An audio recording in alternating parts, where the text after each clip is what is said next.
इश्क बगावत दिल संभल जा जरा, एपिसोड नंबर 19। अब तक आपने पढ़ा।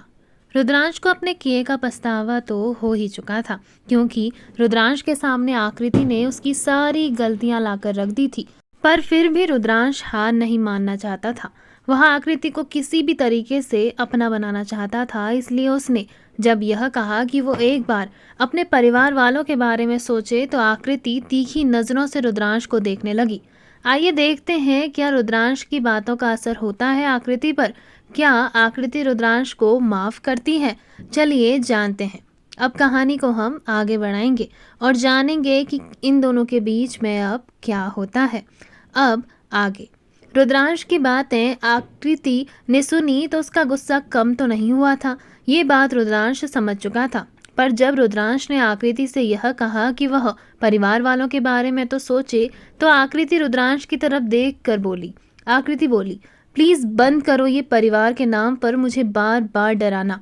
तभी रुद्रांश बोला, मैं तुम्हें डरा नहीं रहा हूँ आकृति, मैं सच बोल रहा हूँ। सोचो अगर घर वालों को इस बारे में पता चलेगा तो उन पर क्या बीतेगी, रुद्रांशी पर क्या बीतेगी। रुद्रांशी और अथर्व के रिश्ते को तो तुम जानती ही हो ना। बड़ी मुश्किलों से उनकी जिंदगी में तूफान खत्म हुए हैं। गुनगुन दी और शिवांग के बीच भी बड़ी मुश्किल से सब कुछ ठीक हो रहा है। और अगर ऐसे में घर वालों को हम दोनों की सच्चाई पता चलती है तो कहीं ऐसा ना हो जाए कि उन दोनों के रिश्ते खराब हो जाएं। तुम्हारे भाई तुमसे बहुत प्यार करते हैं, मैं भी अपनी बहनों से बहुत प्यार करता हूँ।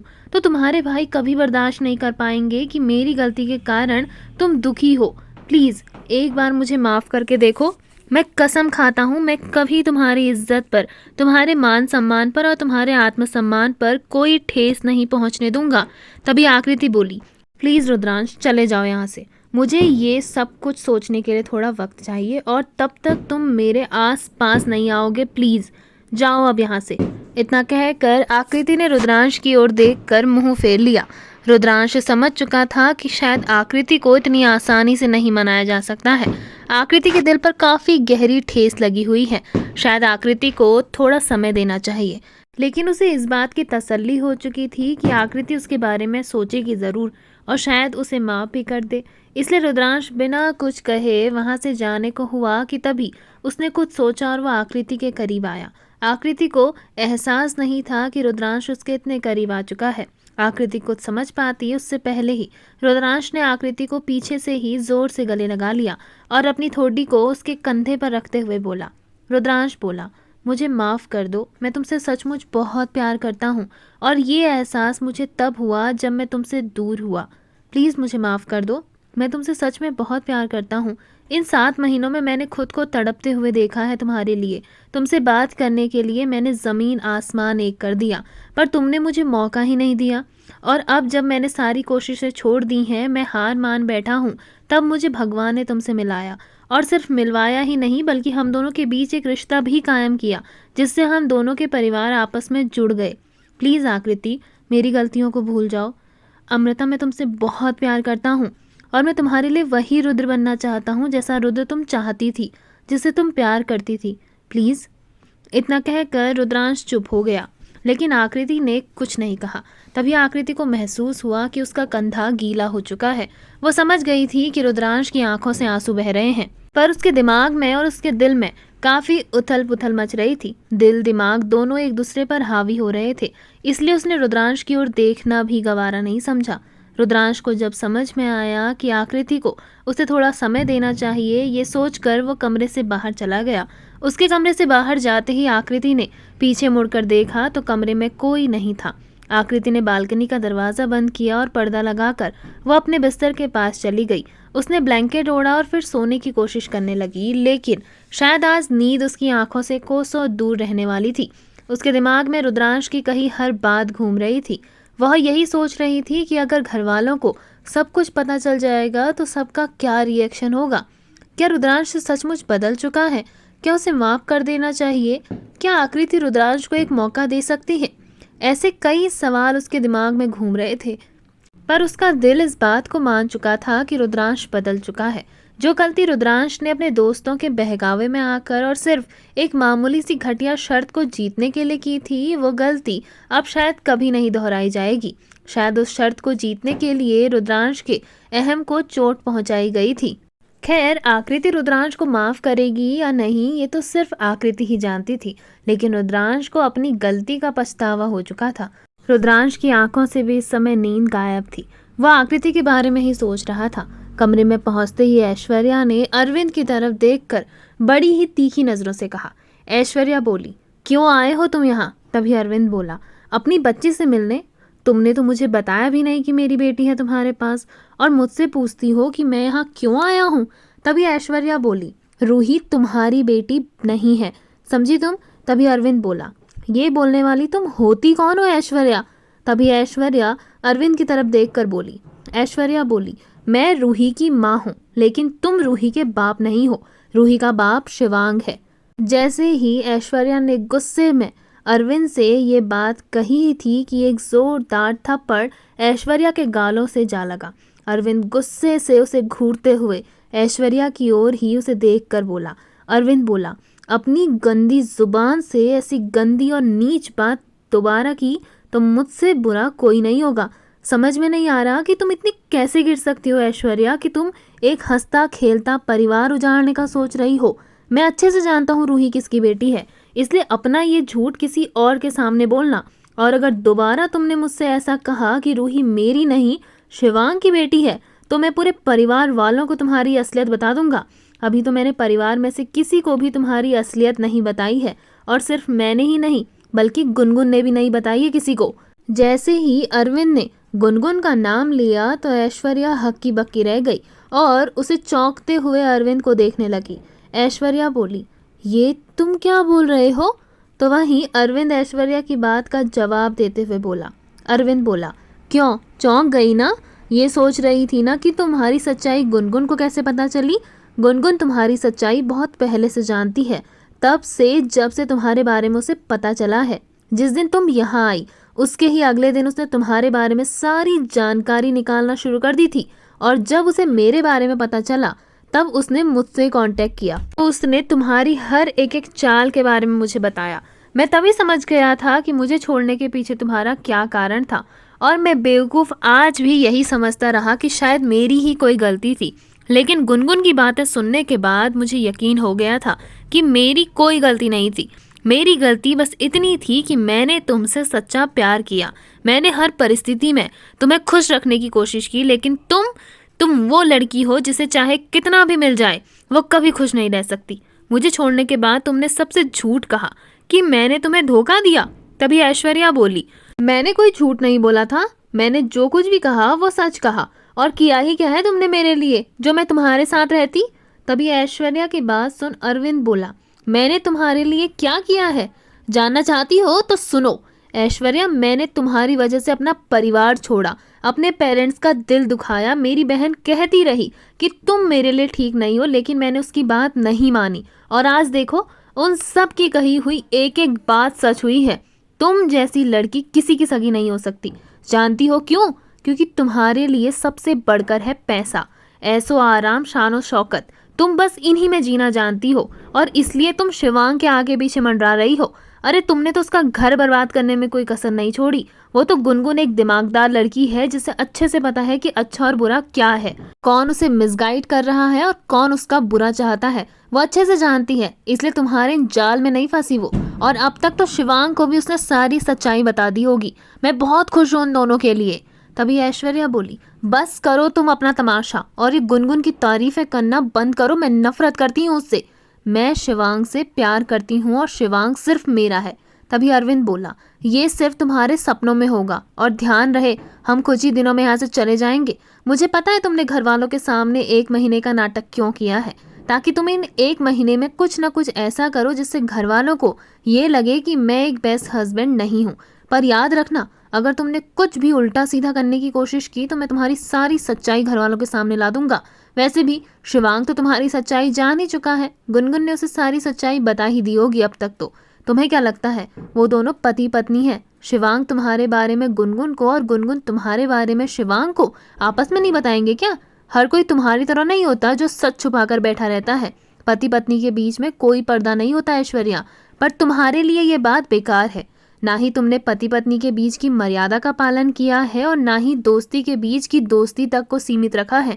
पर याद रहे, अगर इसका बुरा असर मेरी बेटी पर पड़ा तो मैं तुम्हारी जान लेने में भी पीछे नहीं हटूंगा। बस अब मुझे तुमसे तलाक चाहिए और मैं अपनी बेटी की कस्टडी तुमसे लेकर रहूंगा। ये सुनकर तो ऐश्वर्या के होश उड़ गए। ऐश्वर्या को यकीन नहीं था कि अरविंद इतना सब कुछ सोच कर यहाँ आया हुआ है। अरविंद की बातें सुनकर ऐश्वर्या हैरान थी। वहीं अरविंद आगे कुछ और बोलता, ऐश्वर्या गुस्से से अरविंद की तरफ देखकर बोली। ऐश्वर्या बोली, मेरी बेटी कहीं नहीं जाएगी और तुम्हारे साथ तो बिल्कुल भी नहीं, समझे तुम? रूही सिर्फ मेरी बेटी है। तभी अरविंद बोला, रूही तुम्हारी बेटी है लेकिन वो तुम्हारे लिए खेल का बस एक मोहरा है। तुमने तो उसे बेटी कभी समझा ही नहीं। अगर समझा होता तो उसे उसके पिता के बारे में बताती, ना कि किसी दूसरे इंसान को उसका पिता बनने के लिए मजबूर करती। इसलिए केस तो मैं तुम पर करके रहूंगा और अपनी बेटी की कस्टडी का केस जीत कर भी दिखाऊंगा तुम्हें। तभी ऐश्वर्या बोली, देखते हैं कैसे जीतते हो तुम केस। और वैसे भी रूही अभी बहुत छोटी है, रूही को माँ की ज़रूरत है और कोर्ट में भी रूही की जिम्मेदारी मुझे ही सौंपी जाएगी। ये सुनते ही अरविंद के चेहरे पर मुस्कान आ गई। अरविंद मुस्कुराते हुए ऐश्वर्या की तरफ देखकर बोला। अरविंद बोला, जितनी चालाक तुम बनती हो ना उतनी तुम हो नहीं। तुम्हें क्या लगता है कि तुम इतनी आसानी से रूही को मुझसे हमेशा हमेशा के लिए दूर कर दोगी? मैं तुम्हारी हर एक कहानी, हर एक झूठ, इन 2 सालों में जो जो तुमने किया है ना, उन सब के बारे में कोर्ट में बताऊंगा। तुम्हारी इज्जत की ऐसी धज्जियां उड़ाऊंगा कि तुम दोबारा किसी और इंसान की ज़िंदगी बर्बाद करने लायक नहीं बचोगी। तुम्हें क्या लगता है कि तुम कुछ भी चाहोगी तो कुछ भी हो जाएगा? ये तुम्हारी सबसे बड़ी गलतफहमी है ऐश्वर्या। मैं कमज़ोर नहीं हूँ और जहाँ बात मेरी बेटी की खुशी की आएगी वहाँ एक बाप भगवान से तक लड़ने को तैयार हो जाता है। अरविंद के इतने गुस्से पर ऐश्वर्या गुस्से से पागल हो गई थी। ऐश्वर्या बोली, मैं कोई मामूली इंसान नहीं बल्कि रूही की माँ हूँ, भूलो मत ये बात। तभी अरविंद हंसते हुए बोला, माँ? और तुम? माँ शब्द का मतलब ही पता है तुम्हें? सिर्फ जन्म देने से माँ नहीं बन जाते। अरे तुम्हें तो अपनी बेटी का फेवरेट कलर, तुम्हारी बेटी को क्या पसंद है, तुम्हारी बेटी कब सोती है, कब उठती है, उसे किस चीज़ से एलर्जी है, ये तक नहीं पता। जब से रूही पैदा हुई है तुमने उसे नौकरों के हाथ में छोड़ा हुआ है। नैनी ने ही रूही को पाला है। उस नैनी से मेरी बात हो चुकी है। उसने मुझे तुम्हारी हर एक करतूत बताई है। और भूलो मत, जो कैमरा तुम्हारे घर में लगाया हुआ है ना, जिस पर तुम अपनी नैनी की हरकतें देखती रहती हो, कि वो तुम्हारे घर से कोई सामान तो नहीं चुरा रही या तुम्हारी बेटी का ध्यान रख रही है या नहीं रख रही। वो कैमरा तुमने नहीं बल्कि शिवांग ने लगाया है। तुम्हें तो कोई फर्क नहीं पड़ता था क्योंकि शिवांग के सामने तुम ऐसे जताती थी जैसे तुम्हें रूही की बहुत परवाह है, बल्कि असलियत में तो तुम रूही को बस एक मोहरा बनाकर शिवांग की जिंदगी में एंटर करना चाहती थी। तभी ऐश्वर्या बोली, ऐसा कुछ नहीं है। तुम्हारे जाने के बाद और तुम्हारे दिए उस धोखे के बाद मुझे लगा कि शिवांग मुझे और मेरी बच्ची को एक अच्छी लाइफ दे सकता है। अरविंद बोला, अच्छा क्या धोखा दिया मैंने तुम्हें, बताओ? तभी ऐश्वर्या बोली, तुमने अपनी सेक्रेटरी के साथ मिलकर नाजायज संबंध बनाए थे अपने। जैसे ही ऐश्वर्या ने अरविंद से ये कहा तो अरविंद गुस्से से पागल हो गया और गुस्से से चीखते हुए ऐश्वर्या की तरफ देखकर बोला। अरविंद बोला, बस बहुत हुआ, एक और शब्द नहीं। नलिनी मेरी सेक्रेटरी होने के साथ साथ मेरी बहन जैसी है। भाई मानती है वो मुझे अपना और मैं उसे बहन, और तुमने एक भाई बहन के रिश्ते को, छी। इतना कहकर अरविंद चुप हो गया। तो वहीं ऐश्वर्या अरविंद की तरफ देखकर बोली। ऐश्वर्या बोली, अपने इस रिश्ते को बचाने के लिए अब तुम उस रिश्ते को भाई बहन का नाम दे रहे हो अरविंद? मुझसे ज़्यादा दोगले तो तुम हो और बहुत बड़े झूठे भी। तभी अरविंद ऐश्वर्या के सवाल का जवाब देते हुए बोला। अरविंद बोला, जो खुद कीचड़ में लिपटा हो उसे हर कोई इंसान कीचड़ में गिरा हुआ ही दिखता है। नलिनी मेरी बहन है, उसकी शादी हो चुकी है, पर तुम्हारे लिए ये सब कुछ समझ पाना मुश्किल है। तुम चिंता मत करो, तुम्हारे पास मेरे खिलाफ काफ़ी नकली सबूत ज़रूर होंगे, लेकिन मेरे पास तुम्हारे खिलाफ हर एक सबूत असली है। और अब तो शिवांग भी तुम्हारी असलियत जानता है, तो वो भी मेरा ही साथ देगा। इसलिए बेहतर यही है कि चुपचाप इस रिश्ते को ख़त्म करो, मुझे मेरी बेटी कानूनी रूप से दो और फिर तुम्हें जहाँ जाना है, जिसके साथ जाना है, चली जाओ। तभी ऐश्वर्या बोली, मैं कहीं नहीं जाऊंगी। और हाँ, हो क्या तुम? अगर तुम्हें अपनी बेटी की कस्टडी दे भी दी तो क्या खिला पाओगे उसे? क्या एक अच्छी परवरिश, एक अच्छा फ्यूचर जैसा शिवांग दे सकता है वैसा तुम दे पाओगे? शिवांग को देखो, करोड़ों का एम्पायर है, इतना बड़ा घर है। अगर मैं शिवांग की ज़िंदगी में आ जाऊं तो मुझे वो हर सुख सुविधा मिलेगी जो गुनगुन को मिल रही है और उसके बच्चों को मिलने वाला है। इसलिए मैं शिवांग को और इस घर को छोड़कर कभी नहीं जाने वाली हूँ। तुम क्या बोलोगे घर वालों से कि मैंने तुम्हें धमकाया है? मेरे बारे में यहाँ तुम कुछ भी बोलो, घर वाले तुम्हारी बात का यकीन नहीं करेंगे, क्योंकि मैंने उन्हें इस तरीके से अपने जाल में फंसाया है कि उनसे मैं जो कहूँगी वो उन्हीं को सच मान बैठेंगे। तभी तो जब मैं घर वालों से मैंने ये कहा कि 1 महीना मैं इस घर में रहना चाहती हूँ, तो उन्होंने झट से मेरी बात मान ली। और अब इस 1 महीने में मैं गुनगुन को शिवांग की लाइफ से हटा कर रहूंगी, देख लेना। ऐश्वर्या की बातें सुनकर अरविंद के चेहरे पर एक कुटिल मुस्कान आ गई। उस मुस्कान को देखकर ऐश्वर्या थोड़ा घबरा चुकी थी, लेकिन फिर भी उसने उस घबराहट को अपने चेहरे पर नहीं आने दिया। ऐश्वर्या अरविंद की तरफ देखकर फिर बोली। ऐश्वर्या बोली, तुम ऐसे मुस्कुरा क्यों रहे हो? ऐश्वर्या के सवालों का जवाब देते हुए अरविंद ऐश्वर्या के पास आते हुए उससे बोला। अरविंद बोला, मैं मुस्कुरा रहा हूँ क्योंकि मुझे पता है कि तुम ऐसा कुछ नहीं कर पाओगी। यू नो वॉट ऐश्वर्या, मैं तुम्हें चैलेंज करता हूँ, 1 महीने में तुम खुद रूही की कस्टडी मुझे दोगी और सबके सामने मैं तुम्हारा झूठ और तुम्हारा ये दिखावे का प्यार सब कुछ सबके सामने लेकर आऊँगा। मैं सबको तुम्हारी असलियत बताऊंगा कि तुम्हारा इस घर में रुकने के पीछे असली इरादा क्या है। ऐश्वर्या हंसते हुए बोली, ये तुम्हारे सपनों में भी नहीं होगा अरविंद, क्योंकि मैं अपने प्लान में कामयाब होकर रहूंगी। मैं गुनगुन को कभी जीतने नहीं दूंगी। तभी अरविंद बोला, ठीक है, देखते हैं, फिलहाल के लिए तो तुम मेरी बेटी से दूर रहना। ऐश्वर्या बोली, हाँ, मुझे वैसे भी इससे कोई फर्क नहीं पड़ता। मैं तो इसे तभी मार देना चाहती थी जब ये मेरे पेट में थी, पर पता है मैंने इसे क्यों जिंदा रखा? सिर्फ और सिर्फ शिवांग के करीब जाने के लिए। ये मेरे पेट में थी तभी तो शिवांग ने मेरी एक्स्ट्रा केयर करी, मुझे पैम्पर किया, मुझसे प्यार भरी बातें की, मुझे रहने की जगह दी, मेरी जिम्मेदारी उठाई। फिर मुझे एहसास हुआ कि जब तक ये मेरे पेट में है और मेरी ज़िंदगी में है, तब तक शिवांग मेरे आसपास ही रहेगा। तभी तो मैंने इसे जन्म देने का फैसला किया, नहीं तो मेरा बस चलता तो मैं इसे कब का मार देती। जैसे ही ऐश्वर्या ने यह कहा तो अरविंद ने गुस्से से एक जोरदार तमाचा ऐश्वर्या के गाल पर लगा दिया। वो तमाचा इतनी जोर से था कि ऐश्वर्या के होंठों से खून तक निकलने लगा। अरविंद ऐश्वर्या का गला दबाते हुए उसकी तरफ देखकर गुस्से से बोला। अरविंद बोला, तेरी हिम्मत कैसे हुई नीच औरत, मेरी बेटी के बारे में ऐसा बोलने की? अरे मुझे तो तुझे औरत कहते हुए भी घिन आ रही है, पर याद रखना, अगर मेरी बेटी के बारे में तूने दोबारा ऐसी घटिया बातें करी ना तो मैं तुझे जान से मार दूंगी, समझी तू? और दोबारा मेरी बेटी के आसपास भी मत दिखना। चल दफा हो अब यहाँ से। इतना कहकर अरविंद ने गुस्से से ऐश्वर्या को जोर से धक्का दिया। ऐश्वर्या, जो कि अरविंद के गुस्से को देखकर हैरान थी, वो जमीन पर गिर पड़ी। अरविंद ने पास में लेटी रूही को उठाया और अपने पास गोद में लेते हुए ऐश्वर्या की तरफ देखकर बोला। अरविंद बोला, मेरी बेटी को अगर हाथ भी लगाया ना आज के बाद तो मैं तुझे जान से मार दूंगा और मुझे इसमें कोई गिल्ट नहीं होगा। तुझे क्या लगता है कि मैं तुझे मार नहीं सकता? अगर मैंने तुझे मार दिया ना तो भी मेरी बेटी की परवरिश बहुत अच्छे से हो जाएगी, क्योंकि मैं ये साबित कर दूंगा कि मैंने तुझे डिफेंस में मारा है। तेरे खिलाफ मेरे पास इतने सबूत हैं कि कोर्ट भी मेरा सपोर्ट करेगी और मेरा ही साथ देगी। ज़्यादा से ज़्यादा अगर मुझे सज़ा हुई भी तो 1-2 साल की होगी, उससे ज़्यादा नहीं। मैं ऐसा दिखाऊंगा कि मैंने सेल्फ डिफेंस में तेरी जान ली है, समझी? मुझे हल्के में मत लेना। मैं वो अरविंद नहीं रहा जो सालों पहले तुझे बहुत प्यार करता था।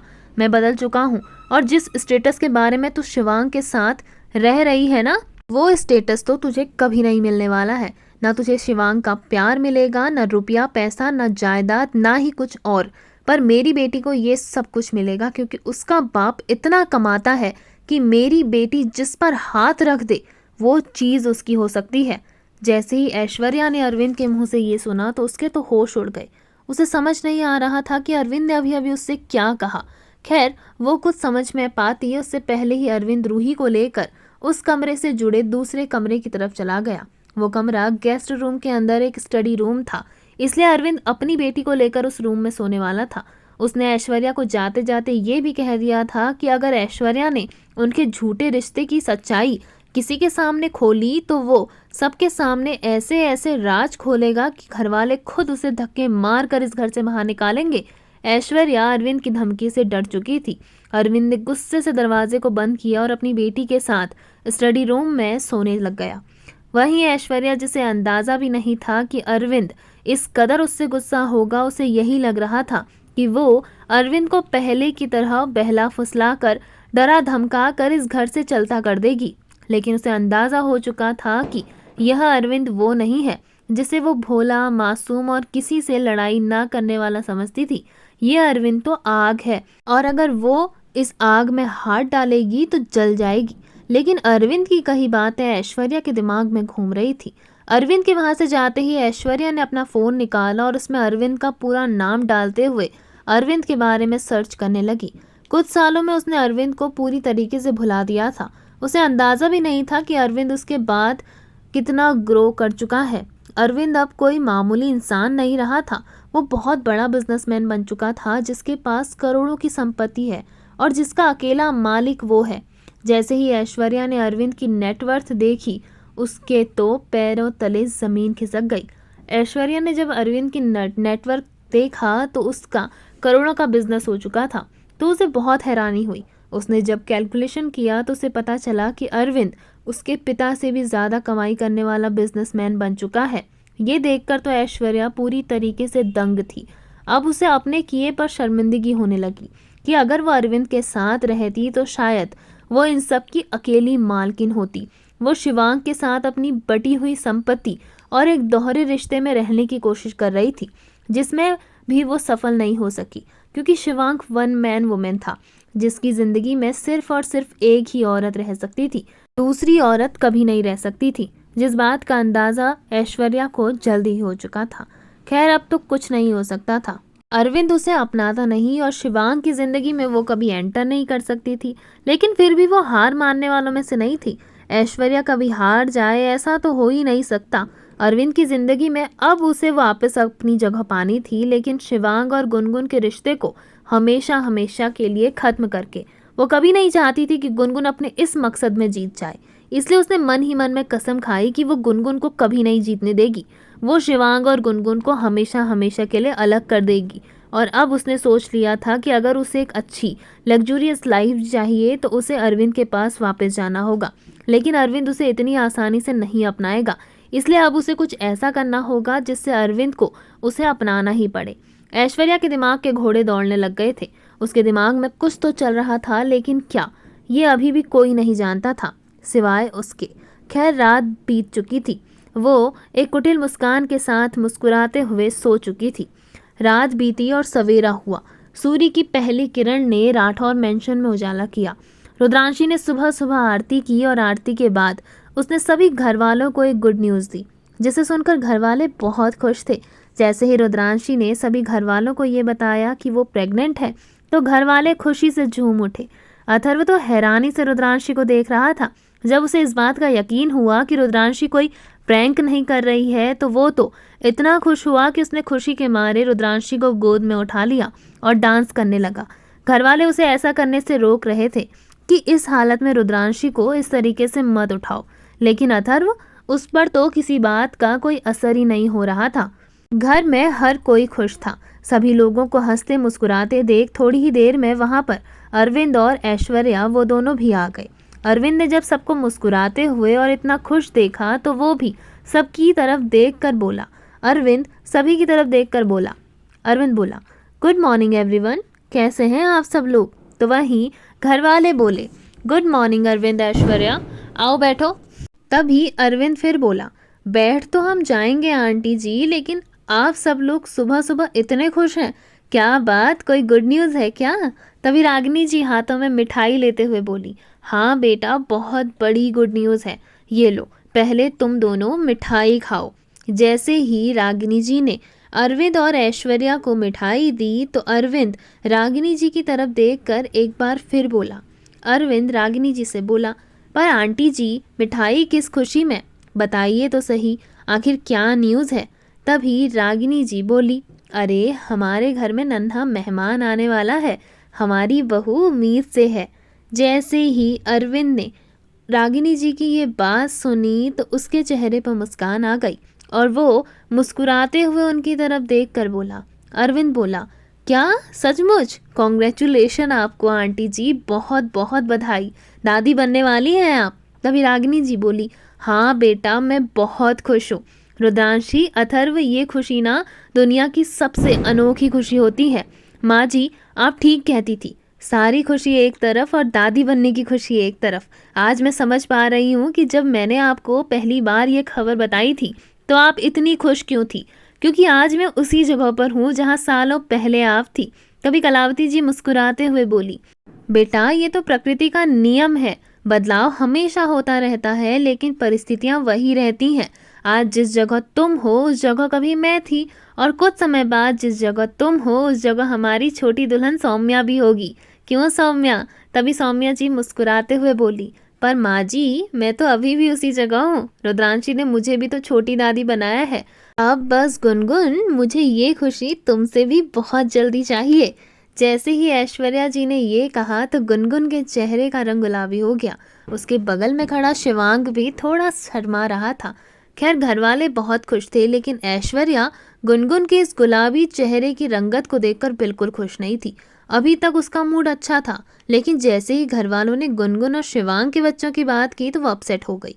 खैर, घर वालों के सामने वो जता नहीं सकती थी कि उसे इन दोनों की नज़दीकियां बर्दाश्त नहीं, और क्यों नहीं ये तो वो बिल्कुल भी नहीं बता सकती थी। ऐश्वर्या ने चुपचाप अपने नाश्ते को ख़त्म किया और फिर थोड़ी ही देर बाद सभी लोग अपने अपने कामों के लिए वहां से रवाना हो गए। वहीं अरविंद भी अपने काम के लिए आज अथर्व और शिवांग से मिलने उन दोनों की कंपनी जाने वाला था। वो दोनों के साथ मिलकर एक बहुत बड़े प्रोजेक्ट पर काम करना चाह रहा था, जिसके बारे में उसने सारी डिटेल्स कंपनी में जाकर एक मीटिंग के साथ करने का सोचा। घर पर रहकर मीटिंग करना थोड़ा गलत हो सकता था, क्योंकि पर्सनल और प्रोफेशनल लाइफ दोनों ही अलग अलग हों तो यही बेहतर होता है। इसलिए अथर्व और शिवांग को भी इस बात से कोई दिक्कत नहीं थी। खैर, घर में इस समय गुनगुन रुद्रांशी के पास बैठी हुई थी। रुद्रांशी की खुशी से गुनगुन के चेहरे पर भी एक बड़ी सी मुस्कान थी। गुनगुन रुद्रांशी की तरफ देखकर बड़े ही प्यार से बोली। गुनगुन बोली, मैं बहुत खुश हूँ। तूने ये गुड न्यूज़ घर में सबको बता दी है, और टाइम से बता दी। तभी रुद्रांशी गुनगुन की तरफ देखकर बोली। रुद्रांशी बोली, हाँ दी, आपने कहा था ना कि मैं टाइम से सबको ये बात बता दूँ, तो मैंने सोचा क्यों ना यही राइट टाइम है। तभी गुनगुन बोली, हाँ रुद्रांशी, ये सही टाइम बिल्कुल सही था। कुछ टाइम से काफ़ी भागदौड़ चल रही थी और अभी तेरा आराम करने का समय आ चुका है। अब तू अच्छे से आराम कर, और कोई भी काम होगा तो मुझे बोल देना, ठीक है ना? तुझे घर का कोई काम नहीं करना है, छोटे से छोटा काम भी नहीं। पहले ही बोल रही हूँ, और ये मेरा ऑर्डर है। जैसे ही गुनगुन ने ये कहा तो रुद्रांशी मुस्कुराते हुए बड़े ही प्यार से बोली। रुद्रांशी बोली, ठीक है, वैसे देखो क्या दिन आ गया है, देवरानी जेठानी को ऑर्डर दे रही है। तभी गुनगुन रुद्रांशी के सर पर हल्की सी चपत लगाते हुए उससे बोली। गुनगुन बोली, देवरानी जेठानी होंगे बाद में, पहले तेरी दीदी हूँ मैं, समझी? तभी रुद्रांशी बोली, हाँ हाँ ठीक है, कभी तो मुझे बड़ा बनने दिया करो दी। तभी गुनगुन बोली, ऐसा तो होने से रहा, मैं तेरी हमेशा बड़ी दीदी रही हूँ और हमेशा बड़ी ही रहूंगी, इसलिए मुझसे कोई बहस मत कर। अब तो चुपचाप से आराम करेगी और सारा काम मुझे माँ को और घर के किसी को भी बोल सकती है, लेकिन खुद नहीं करेगी, ठीक है ना? और थोड़ा ध्यान रखना, स्टार्टिंग के महीने में काफ़ी ध्यान रखना होता है। तभी रुद्रांशी गुनगुन की तरफ देखकर बोली, ठीक है दी। तभी गुनगुन बोली, ठीक है, अब तू आराम कर, मैं अपने कमरे में जा रही हूँ, मुझे कुछ काम है। इतना सुन रुद्रांशी ने हाँ में सर हिलाया। गुनगुन वहां से जा चुकी थी। जैसे ही गुनगुन अपने कमरे की तरफ जा रही थी, उसने देखा सामने से ऐश्वर्या आ रही है। ऐश्वर्या को देख गुनगुन के चेहरे पर एक अलग सी मुस्कान आ गई। ऐश्वर्या ने गुनगुन को देखा तो उसके चेहरे पर गुस्सा आ गया। गुनगुन ऐश्वर्या को देखकर बोली। गुनगुन बोली, क्या हुआ ऐश्वर्या, तुम्हारे चेहरे का रंग क्यों उड़ गया? तभी ऐश्वर्या बोली, तुम्हें देखकर? वैसे मेरा रंग नहीं उड़ा, बस तुम्हें देखकर गुस्सा आ चुका है। तभी गुनगुन बोली, ये तो बहुत अच्छी बात है, यहाँ हर किसी को मुझे देखकर प्यार आता है, सिर्फ एक तुम ही हो जिसे मुझे देखकर गुस्सा आता है। कितनी अच्छी बात है ना ये, कि मुझे बहुत से लोगों का प्यार और सिर्फ एक इंसान का गुस्सा भी नसीब हो सकता है, पर तुम्हें तो किसी भी इंसान का प्यार नसीब नहीं हुआ। एक पति था जो तुमसे बहुत प्यार करता था, दोस्त थे जो तुमसे प्यार करते थे, पर तुमने अपनी मूर्खता के कारण उन दोनों को ही खो दिया। So sad. खैर, अब हर किसी की किस्मत मेरी तरह थोड़ी ना हो सकती है। तभी ऐश्वर्या बोली, हाँ, हर किसी की किस्मत तुम्हारी तरह थोड़ी ना हो सकती है कि अपनी बहन के पति पर नज़र डालकर उसके भाई को फंसा लेना। सही कह रही हूँ ना मैं? तभी गुनगुन बोली, तेरी तो तमीज से बात कर। तो वहीं ऐश्वर्या गुनगुन की तरफ देखकर बोली। ऐश्वर्या बोली, क्यों, बुरा लग गया? पर मैंने तो सच कहा। तुम्हारी नज़र तो तुम्हारी इकलौती बहन के पति पर थी, और जब वो नहीं मिला तो तुमने उसके छोटे भाई से शादी कर ली। पर पता है, मुझे तो अब तुम्हारी यादों का अच्छे से पता चल गया है। तभी गुनगुन बोली, अच्छा, कैसे इरादे ज़रा बताओगी मुझे? तो वहीं ऐश्वर्या फिर बोली। ऐश्वर्या बोली, हाँ हाँ ज़रूर बताऊंगी ना। मुझे पता है तुमने शिवांग से शादी क्यों की है, ताकि तुम अथर्व के करीब रह सको। क्यों, सही कहा ना मैंने? गुनगुन ने जैसे ही ऐश्वर्या की ये बात सुनी तो वो उसे घूर कर देखने लगी। गुनगुन उसकी बातें सुनकर बेहद गुस्सा हो चुकी थी। उसकी मुट्ठियां कस चुकी थी। उसने ऐश्वर्या के मुंह से ऐसी बातें सुनते ही गुस्से से उसे कहा। गुनगुन बोली, अब हर कोई तुम्हारी तरह थोड़ी ना हो सकता है ऐश्वर्या, कि जिसने बच्चा भी पैदा किया तो सिर्फ उसे मोहरा बनाने के लिए, ताकि वो किसी और के पति पर डोरा डाल सके। तुम मुझे ऐसा कह सकती हो कि मैं अपने पति के लिए बहुत लॉयल हूँ। खैर, तुम ये बात नहीं समझोगी। जो औरत खुद किसी का घर बर्बाद करे और अपना भी, वो औरत दूसरों को कभी अच्छा नहीं समझ सकती। इसमें तुम्हारी कोई गलती नहीं है। गलती है तो सिर्फ तुम्हारी सोच की गलती है, या शायद तुम्हारी परवरिश की। मैंने सुना है तुम्हारे पिता ने दूसरी शादी करी थी, तब जाकर तुम पैदा हुई थी। तो कहीं तुम्हारी माँ ने भी तो ऐसा कुछ? इतना कहकर गुनगुन चुप हो गई। ऐश्वर्या मुट्ठी कसते हुए उसकी तरफ देख गुस्से से बोली। ऐश्वर्या बोली, अपना मुंह बंद रख बिच। तभी गुनगुन ऐश्वर्या की ये बात सुनकर बोली। गुनगुन बोली, बिच वो होती है जो 10 जगह मुंह मारती है, अपने पति से खुश न रहकर किसी और के पति के करीब जाने की कोशिश करती है। पर मैं तो पहले भी अपने पति के करीब थी और अब भी अपने पति के करीब ही हूँ। किसी और के पति पर मैंने पहले भी नज़र नहीं डाली थी और अब भी नहीं डाली है। यकीन नहीं आता तो एक चीज़ दिखाऊं, शायद फिर तुम्हें यकीन आ जाए। इतना कहकर गुनगुन धीरे से ऐश्वर्या के करीब आई और उसके कानों के पास जाते हुए फुसफुसा कर बोली। गुनगुन बोली, मुझे मेरे पति के बदन पर कितने तिल है इसके बारे में अच्छे से पता है। और सिर्फ तिल ही नहीं, बल्कि मेरे पति को क्या क्या चीज़ खुश कर सकती है और मेरे बदन पर कितने तिल है, ये बात भी मेरे पति को बहुत अच्छे से पता है। लेकिन तुमसे ये सब कुछ कहना मुझे नहीं लगता कि ठीक होगा, क्योंकि तुम्हें तो पता भी नहीं है कि पति का प्यार क्या होता है। पति पत्नी के बीच जो भरोसा होता है उसके क्या मायने होते हैं। तुम एक अच्छे रिश्ते में रही होती तो शायद तुम्हें सब कुछ पता होता। खैर, इसमें तुम्हारी भी कोई गलती नहीं है ना। इतना कहकर गुनगुन वहां से जाने को हुई तो ऐश्वर्या गुस्से से गुनगुन की बाजू को पकड़ते हुए बोली।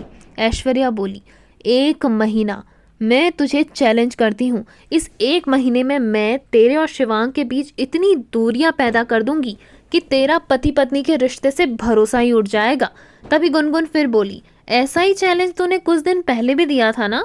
हाँ, और जहाँ तक मुझे याद आ रहा है तू वो चैलेंज हार गई थी। तू जानती नहीं है कि गुनगुन किस बला का नाम है, समझी? तेरे जैसे न जाने कितने दुष्ट लोगों को मैंने ठिकाने लगाया है। बेटा, जिस स्कूल में तू पढ़ती है ना, उस स्कूल का प्रिंसिपल मेरे वहाँ कोचिंग लेता है। इसलिए दुष्ट बनना अच्छी बात है, लेकिन अपने बराबरी के लोगों के लिए, समझी? मेरे साथ गलत करेगी तो मैं तेरा जीना हराम कर दूंगी। मुझे हल्के में मत लेना।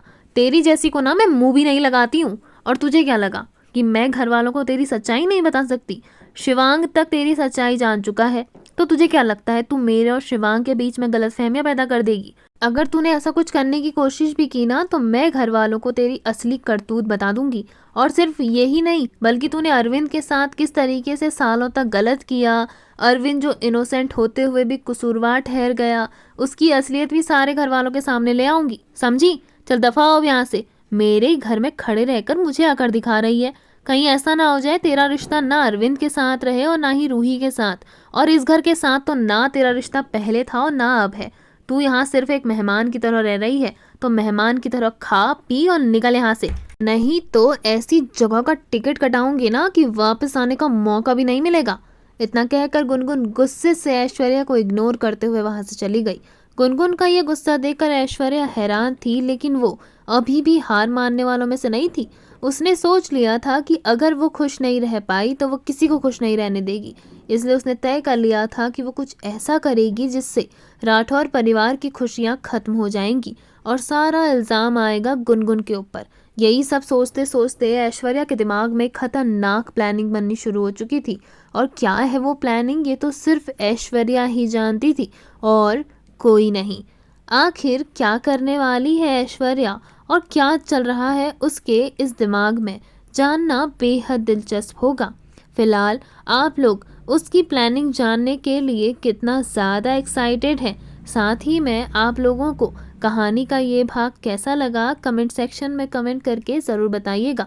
वीडियो पसंद आई हो तो वीडियो को लाइक करेगा, शेयर करेगा, कमेंट करिएगा और बेल आइकन दबाकर चैनल को सब्सक्राइब करना ना भूलिएगा, ताकि आप इस कहानी के आने वाले किसी भी भाग को बिना मिस किए आसानी से देख सकें।